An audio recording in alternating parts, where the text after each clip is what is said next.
Do you want to know how you can access your collections in Onlyfans? If yes, then this video is for you. Hello and welcome to Tech Helpline. It's your host back again with yet another interesting tutorial video. In this video, I'm going to teach you how you can access your collections in Onlyfans. Go to Chrome or Edge browser and open onlyfans.com. In the left hand side, click on Collections. These are your collections. So these are your bookmarks, close friends, following, fans, restricted and blocked.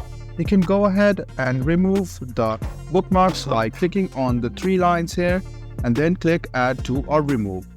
Simply by unclicking it, you can remove the bookmarks which you have just set. So quite an easy process to add bookmark. You can simply add bookmark from collections, and you can also remove the bookmarks, pin it, and a lot of functions are here to do in the collections section. So I hope this video was helpful for you. If you still have any kind of confusion, please do mention us on the comment section down below. Like the video, subscribe to the channel, and do hit the bell button for more. Hope to see you in the next video as well. Until then, goodbye, take care, and make sure you enjoy.